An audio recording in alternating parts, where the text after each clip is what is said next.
Now this blade is going to be a little bit different than the other ones. The other ones had nice flat areas to them, whether it was from the center to the end or on that curve that I'd used the skill saw for. This blade is just rounded. So I could try a couple things. I could try one way. I could try using the hot wire and just take just the corner off and then sand it from that point on just to try to create my curve. Or I can just sand it and sand it and sand it until I generate my curve. I just got to be careful not to take too much off or develop a flat area to where it kind of looks like this, because obviously it's got to stay nice and curved. So I might try the hot wire on the back side, the side that's not really seen as much, just in case if I don't like it, it's really not seen as much. And if that works out really good, then I'll do it on the front.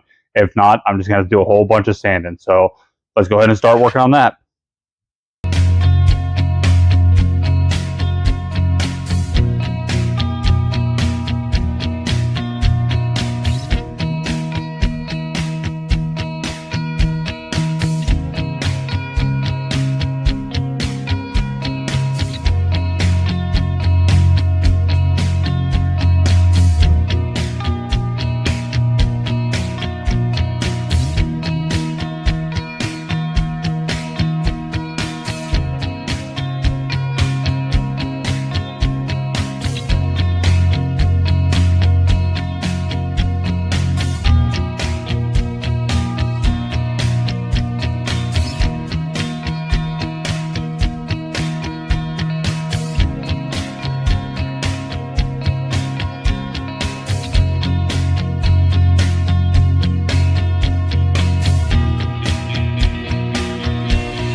I gotta say that that actually worked out pretty well.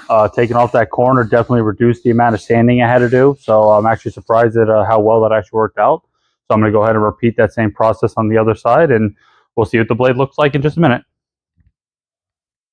All right, here we go. The blade is all sanded down. I gotta say, overall, I'm pretty happy with the way the shape came out. It's actually pretty decent considering most of this, pretty much when you think about it, was all done by eye, just sanding until I had the profile that I kind of was looking for. So I'm pretty happy with it. So I'm going to leave it where it's at.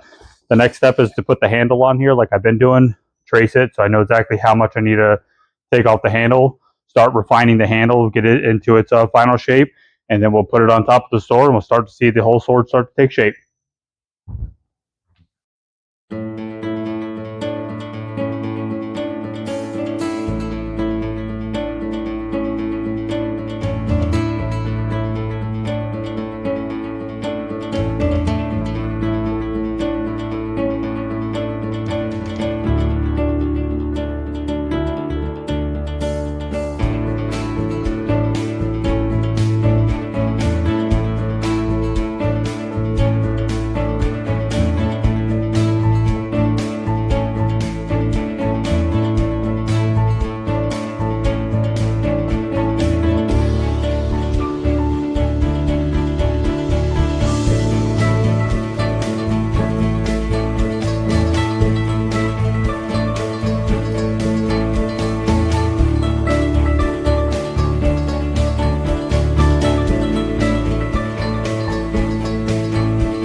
So I've painted the backside. I just got to paint this top, do the black, do the dry brushing, and then we'll be done with this one, and I will set all three of them up.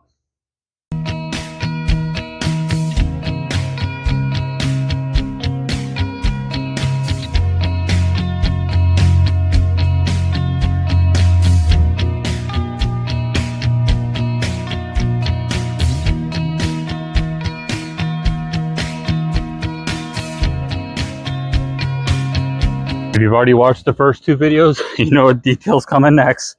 Hey, gotta make them look as realistic as possible.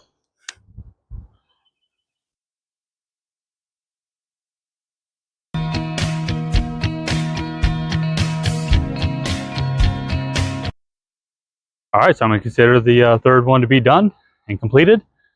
The next steps, I'm gonna get some stakes, put 3 stakes in the ground, put them in the arrangement that they're gonna be in for the display. So let's go ahead and get that set up and see all 3 of them together. All right, I know I said I was done, but for those of you that follow my channel know there's a lot of times I change my mind or I alter something or I'm just not happy with something. That ended up being the case with this last sword. I just didn't like the height. It seemed like it was a pinch too short compared to the other swords. So I decided to fix that problem. And that's the beauty of work with styrofoam. I mean, you just add to it. You know, and usually a lot of times it's pretty easy. Just add to it. Just use the expansion foam or, you know, caulk and stuff like that, and you'll glue everything together. So I just added a 5-inch section to the bottom here. Now I didn't just take a piece and glue it on there. I obviously have to make sure this is nice and strong and reinforced again. So what I did is I stuck a little piece of pipe from here to where the original pipe stopped, and stuck another piece of pipe that was a little bit bigger in diameter over top of it, kind of in the reverse process of how I showed how you take the blades apart in video 2. So this way that gave me strength here again. And then for the wood, you know, the wood that goes on the side, you only go so far like this right here. So when I cut these new pieces, I cut them in the shape of an L. So what I did is I carved out sections of the foam here so I could actually shove it inside the sword and then bring it all the way to the bottom here. What that allowed me to do, that allowed me to put a bunch of expansion foam inside here, which locked this into the bottom of the sword that was already nice and solid, and gave me something solid here for, you know, the new section I put on there. And then obviously I just put a bunch of expansion foam, pressed everything down, make sure everything dried nice and solid. So you see it's a nice solid piece again. It's not going to go anywhere. And that's the beauty of working styrofoam. You know, you can just glue to it, and it's really forgiving depending on what you're doing. So the next step is just to put my hard coat back on it, repaint it, and it's going to look like I never did anything. So I just thought I'd show that real fast just because, you know, sometimes not everything works out first try, and sometimes you have to modify it. So, but once I get that all done, then we'll be done.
All right, so all 3 are done. I have them put in their position. This is the arrangement that I found them online as far as which sword goes where. Overall, I'm pretty happy with the way they turned out. As you can see, I got some rain coming down just to add to the effect of these massive swords. You know, have this nice rain, give it that nice kind of look, you know what I'm saying? But overall, I'm pretty happy with the way these came out. I do like the coloring on them. I think the blending of all of them turned out really good, so I'm really happy with that. You have to leave me comments on what you all think. Hope you all enjoyed these videos. Hope you all had a chance to see video 1 and video 2. If you haven't, I'll leave some links in the description for you guys to check out the first 2 videos. Hope you all enjoyed. Thanks for watching.